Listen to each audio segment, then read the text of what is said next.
Hello အားလုံးပဲမင်္ဂလာပါ Phonological and Literacy Consultancy ကနေပြန်လည်ကြိုဆိုပါရစေကျွန်တော်ကတော့ English teacher Don ပါဒီနေ့ PLC ရဲ့နောက်ထပ် resource တစ်ခုဖြစ်တဲ့ဒီ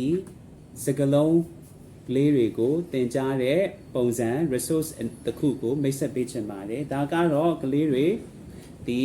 CVC words လို့ခေါ်တဲ့ consonant vowel consonant words လေးတွေကိုသူတို့ပိုင်နိုင်အောင်ပန်ပန်နိုင်နိုင်နဲ့လေ့ကျင့်သင်ကြားပြီးသွားပြီးလုံလောက်တဲ့အခြေခံရှိပြီဆိုရင်ကျွန်တော်နောက်ထပ်တစ်ဆင့်ဖြစ်တဲ့ CVCC CCVC CCVCC words တွေကိုလေ့ကျင့်သင်ကြားပေးလို့ရပါတယ်ဒီ CVCC ဆိုတာတော့ consonant vowel consonant ဖြစ်ပါတယ်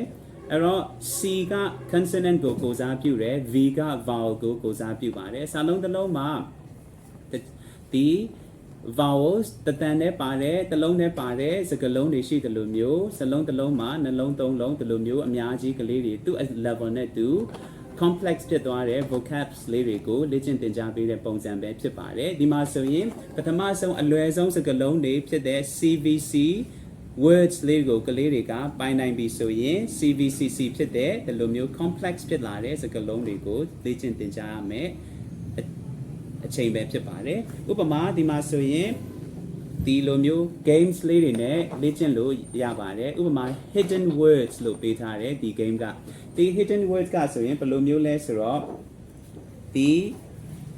islands တွေမှာပဲဖြစ်ဖြစ်ဥပမာကလေးတွေကို dramatize လုပ်ထားတယ်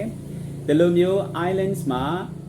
စကားလုံးလေးတွေကိုဖွက်ထားတယ်ပေါ့နော် hidden လောက်ထားတယ် words တွေကို hidden လောက်ထားတယ်ဒါကိုကလေးတွေကိုရှာခိုင်းရမှာဖြစ်တယ်ဘယ်လိုရှာခိုင်းမလဲဆိုတော့သူတို့ကိုအရင်ဆုံးသင်ပေးရမှာဖြစ်တယ်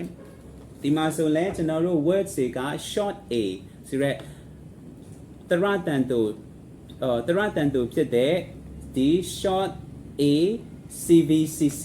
CCVC words တွေကိုအရင်ဆုံးသူတို့သင်ကြားပေးရမှာဖြစ်ပါတယ်သင်ပြီးသွားပြီဆိုရင်ဒီမှာပြန်လာရှာခိုင်းလို့ရပြန်ပြီဥပမာဒီမှာဆိုရင်ဒီ islands မှာဆိုရင် words လေးတွေရှိတယ်8ခုရှိပါတယ်ဒီ words 8ခုရှိပါတယ်သူနဲ့သက်ဆိုင်တဲ့ pictures လေးတွေကိုဒီအပေါ်မှာရှိပါတယ်အဲ့ဒီ box တွေမှာဆိုရင်ကလေးတွေက words တွေကိုတွားရှာမယ်ရှာပြီးသွားပြီဆိုဒီမှာလာပြီးမှသူရှာတွေ့ခဲ့တဲ့ဟာလေးတွေကို tick လုပ်ရမှာဖြစ်ပါတယ်ဥပမာဒီမှာဆိုရင်လက်ပုံစံတွေ့တယ်ဆိုပါစို့လက်ပုံစံတွေ့တယ်ဆိုရင်ဒီမှာကလေးတွေကိုသူနဲ့သက်ဆိုင်တဲ့စကားလုံးကိုလိုက်ရှာခိုင်းတော့ဒီမှာ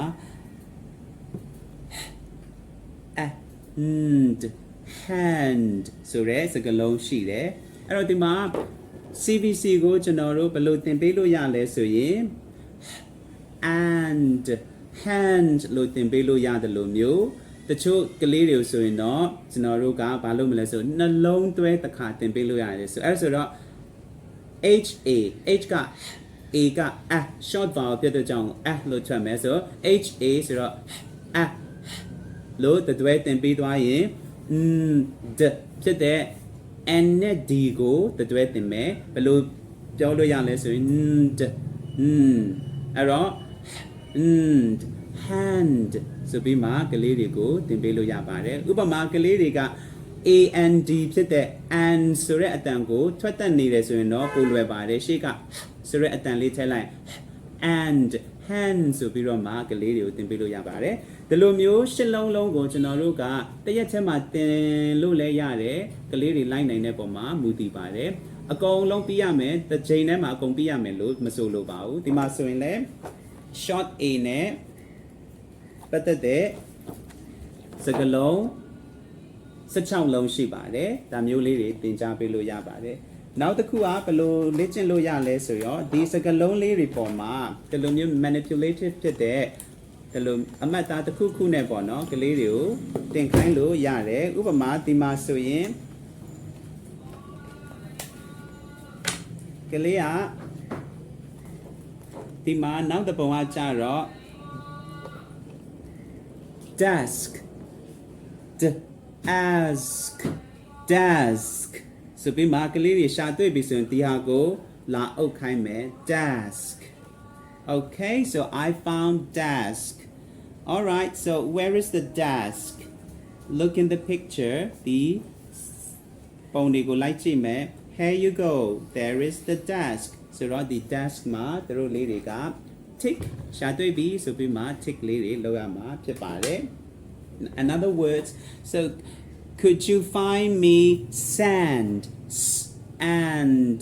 sand so in ကလေးက sand ကိုတွေ့တယ်ဆိုရင် he or she is going to cover that word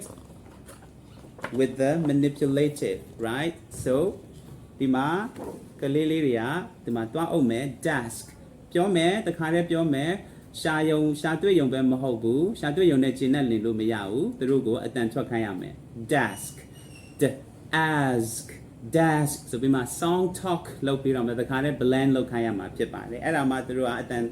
တွေလည်းမှန်မှန်ကန်ကန်ထွက်နိုင်မယ်စလုံးကိုလည်းမှတ်မိမယ်စလုံးမှတ်မိအောင်ဒီမှာ desk ကိုလိုက်ရှာမယ်ဒီမှာ desk တွေ့တယ်ဆို desk မှာ tick လေးလာလုပ်မယ်ဒါမျိုးလေးတွေနဲ့ကလေးတွေကိုလေ့ကျင့်သင်ကြားပေးလို့ရပါတယ်ဒါကတော့ကျွန်တော်တို့ A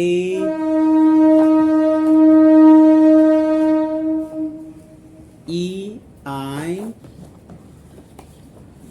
O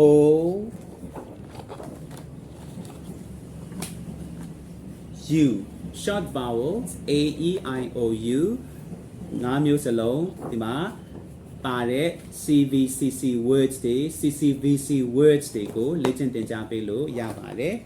ဒါဆိုရင်ကျွန်တော်တို့ကဒါ hidden words ဖြစ်တဲ့ phonics games လေးပဲဖြစ်ပါတယ်အားလုံးကျေးဇူးအများကြီးတင်ပါတယ်